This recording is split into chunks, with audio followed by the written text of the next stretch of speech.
Pointer GS की तरफ से नमस्कार दोस्तों। आज हिंदी व्याकरण का चैप्टर 7 है, चैप्टर 7। मतलब आज हम आपको वचन वचन और लिंग पढ़ाएंगे और ट्रिक के साथ। बहुत गजब का ज़बरदस्त ट्रिक है, आपसे कभी गलती नहीं होगा। आप अभी खुद देख लेंगे वीडियो में, लेकिन पहले कॉन्सेप्ट को समझिए।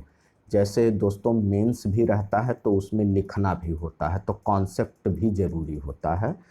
परिभाषा शब्द के जिस रूप से उसके एक या एक से अधिक होने का बोध हो उसे वचन कहते हैं।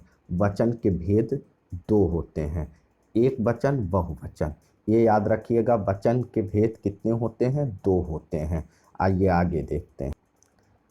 एक वचन पहले देख लेते हैं। शब्द के जिस रूप से एक व्यक्ति, वस्तु, प्राणी, पदार्थ का बोध हो उसे एक वचन कहते हैं। जैसे लड़का, घोड़ा, गाय, नदी, हाथी, चिड़िया आदि। अब इसमें एक वचन में एक ट्रिक आप लोग जान लीजिए दोस्तों। जैसे लड़का है तो इसमें बड़ा आ आया, लेकिन इस बड़ा आ को जब हम ए में परिवर्तित कर देंगे तो लड़के हो जाएगा। घोड़ा, घोड़े, गाय, गायें, तो मतलब आपका एक वचन से बहुवचन हो जाएगा। अब आइए देखते हैं बहुवचन शब्द। शब्द के जिस रूप से एक से अधिक व्यक्ति, वस्तु, प्राणी व पदार्थों का बोध हो उसे बहुवचन कहते हैं। जैसे लड़के, घोड़े, गाय, नदी, हाकियाँ। अब आप यहाँ देखिए दोस्तों, लड़का से आपका लड़के हो गया तो बहुवचन। ये सब चीज़ें बहुत छोटी रहती हैं दोस्तों, ये आप खुद देख कर ही समझ जाएंगे कि एक वचन है या बहुवचन। और आपको जैसे कहीं रात है, रात है तो रात मतलब यहाँ समझिए आ रहा है लास्ट में, तो प्रत्यय जो है आपका आ रहा है, तो आप ये समझिए कि यहाँ ए कर देंगे, ए पर बिंदी, तो रातें हो जाएंगे, हो जाएगा। घोड़े हैं, घोड़े हैं, गाय हैं, तो ये सब गाय। और देखिए गाय है, आ रहा है, तो ए लगा दिए, बहुवचन हो गया। आइए आगे देखते हैं दोस्तों।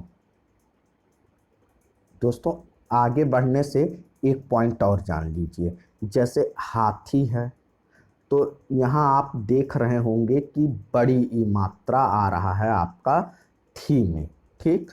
तो ऐसे क्वेश्चन में बड़ी ई का ओ में परिवर्तन, ओ में बिंदी, ओ, तो ये हो गया हाथी, हाथियों, नारी, नारियों, साथी, साथियों।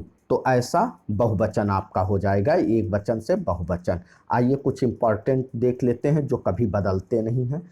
कुछ शब्द सदैव बहुवचन में प्रयोग किए जाते हैं, जैसे दाम। कितना दाम है? कितना, कितना लग गया तो दाम, तो दाम ये बहुवचन है। दर्शन, प्राण, आंसू आदि।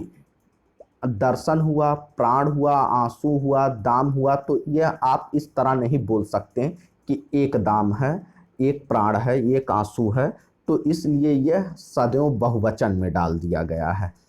संबंध दर्शाने वाली कुछ संज्ञाएं एक वचन व बहुवचन में एक समान रहती हैं। जैसे ताई हुआ, माता हुआ, दादा हुआ, नाना हुआ, चाची हुआ। जैसे ये सब संबंध एक एक लोगों से एक एक संबंध होते हैं। अब ऐसा नहीं है कि आप ताई को ताइयों बना दिए या ये सब नहीं बना सकते। माता का माताओं, ये सब संबंध जो है, माताओं को आप माता कहेंगे तब भी वो बहुवचन ही रहेगा। धातुओं का बोध कराने वाली संज्ञाएं एक वचन में ही प्रयुक्त होती हैं। जैसे सोना, चांदी, मतलब कोई भी धातु हो तो वो एक वचन में प्रयुक्त होगा, सोना, चांदी। अब जैसे द्रव्यवाचक, भाववाचक, व्यक्तिवाचक संज्ञाएं सदैव एक वचन में प्रयुक्त होती हैं। आइए दोस्तों आगे देखते हैं। कुछ विशेष पॉइंट आप जान लीजिए। विशेष क्या है? आदरणीय व्यक्तियों के लिए सदैव बहुवचन का प्रयोग किया जाता है। जैसे पिताजी कल आगरा जाएंगे, तो ये वचन है, मतलब गुरुजी, मतलब जहाँ आदरणीय शब्द का प्रयोग हो वो हमेशा आपका बहुवचन में आएगा। दोस्तों ये सब कुछ पॉइंट अगर आप देख लेंगे तो कभी नहीं भूलेगा, क्योंकि अब ये ऐसा क्वेश्चन नहीं पूछता है कि नारी है तो नारियों, नदी है तो नदियां, इसमें तो आपको साफ दिख रहा है। लेकिन ये कुछ ऐसे पॉइंट हैं, अगर आप देख लेंगे तो इसको दिमाग में बैठा लेंगे तो कभी गलत नहीं होगा। अब आगे दोस्तों लिंग देखते हैं। लिंग की परिभाषा पहले आप देख लीजिए। शब्द के जिस रूप से यह पता चले कि पुरुष जाति का या स्त्री जाति का, उसे व्याकरण में लिंग कहते हैं। कुछ चीज़ें होती हैं दोस्तों, जैसे लिंग दो प्रकार के, पुल्लिंग लिंग, स्त्रीलिंग। लेकिन संस्कृत में लिंग तीन होते हैं, याद रखिएगा। संस्कृत में लिंग तीन होते हैं दोस्तों, ये बहुत कम लोग बताते हैं और ये बहुत कम बुक में रहता भी है। संस्कृत में नपुंसक लिंग को जोड़ दिया जाता है, नपुंसक लिंग को जोड़ दिया जाता है। आइए आगे देखते हैं। आप पहले ये पुल्लिंग लिंग की परिभाषा और स्त्रीलिंग की परिभाषा समझ लीजिए, फिर आपको ट्रिक के माध्यम से मैं लिंग की पहचान करना बताऊंगा। ये दोस्तों कभी गलत नहीं होगा, ये वादा है आपसे। पुल्लिंग, जो शब्द पुरुष पुरुष जात का बोध कराते हैं उन्हें पुल्लिंग लिंग कहते हैं। जैसे लड़का, राजा, पति, मुर्गा, शेर, पेड़, पत्र, पर्वत आदि। इसमें खासियत देखिए, जैसे लड़का का लड़की हो गया, कुछ अपोजिट, राजा का रानी।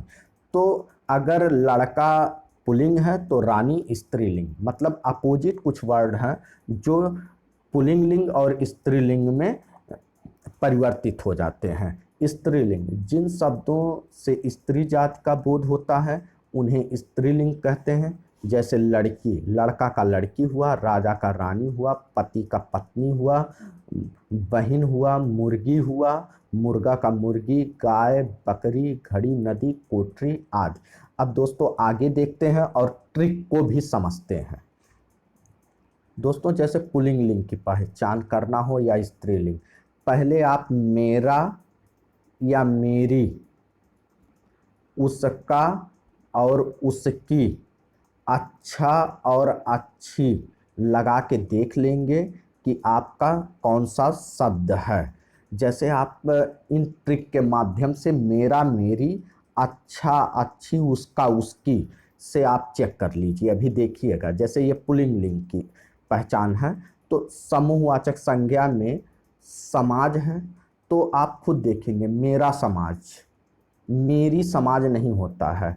मेरा दल, मेरा दल समूह या उसका दल समूह, आप देखेंगे पुल्लिंग का बोध करवाता है। ऐसे भारी व बेडोल वस्तुओं में जूता, उसका जूता, उसकी जूता नहीं कहा जाता, उसका लोटा, उसकी पहाड़ नहीं कहा जाता। ऐसे ही दोस्तों आपको चेक करना है मेरा, मेरी, उसका, उसकी और अच्छा, अच्छी से आप चेक कर लेंगे। जैसे आप देख लीजिए अनाजों के नाम में ये पुल्लिंग लिंग, उसका गेहूं बहुत पैदा हुआ है, उसकी गेहूं नहीं आप कहेंगे।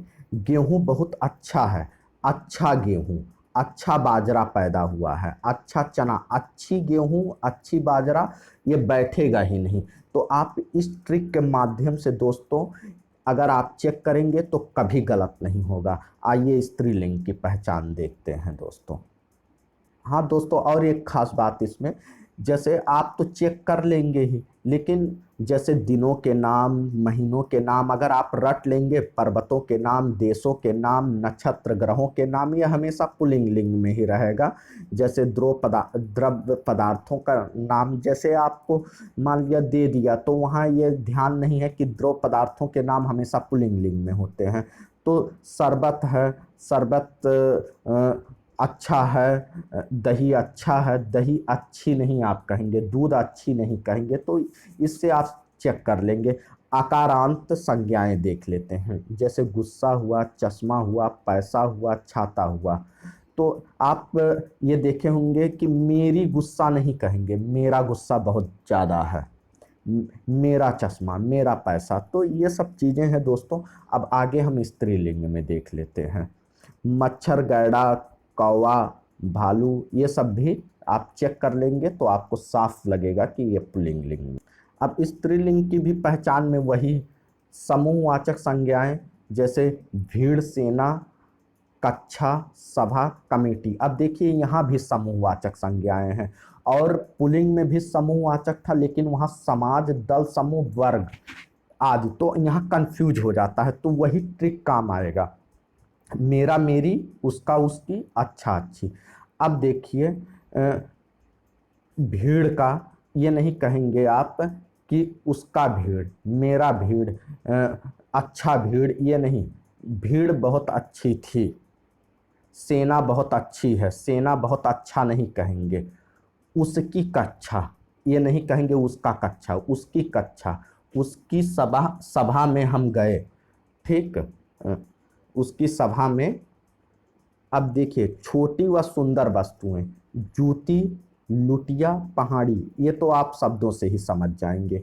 नक्षत्र, रेवती, चित्रा, बोली है, तो ये आप देखिए बोली में कोई भी बोली, उसकी बोली बहुत अच्छी है, उसकी बोली, उसकी शब्द लग गया तो आप खुद देखेंगे कि ये स्त्रीलिंग है। नदियों के नाम, जैसे रावी नदी बहुत अच्छी है, रावी नदी बहुत अच्छी है, और गंगा नदी भी अच्छी है, साफ सुथरी है, तो इससे आप शब्दों से पता पा जाएंगे, भाषा और लिपियों का। लेकिन एक बात है कि ब्रह्मपुत्र अपवाद है, तो यहाँ ट्रिक आप देखिएगा, जैसे रावी नदी अच्छी है, ब्रह्मपुत्र नदी अच्छी नहीं। यहाँ आप देखेंगे कि यहाँ शब्द जैसे ब्रह्मपुत्र नदी एक अपवाद आ जाएगा, ये पुल्लिंग लिंग है, तो कुछ अपवाद ध्यान रखिएगा। ब्रह्मपुत्र नदी बहुत बड़ा है, बड़ा बड़ी से भी चेक कर लेंगे। रावी नदी बहुत बड़ी है, गंगा नदी बहुत बड़ी है, लेकिन ब्रह्मपुत्र पर आप देखेंगे ब्रह्मपुत्र नदी बहुत बड़ी है, ब्रह्मपुत्र नदी बहुत बड़ा है, तो इससे आप चेक कर लेंगे। और आगे देखते हैं नीचे, ये सब शरीर के अंग, उसकी आँख, उसकी नाक, इस सब से आप चेक कर सकते हैं। उसकी नाक, उसकी आँख, या अच्छी नाक है, या मेरी नाक है, तो इन सब चीज़ों से आप पता कर लेंगे। और एक लास्ट पॉइंट, वाक्य रचना में क्रिया का रूप लिंग पर ही निर्भर करता है। दोस्तों वीडियो अच्छा लगा हो तो लाइक और सब्सक्राइब करिएगा। नमस्कार दोस्तों।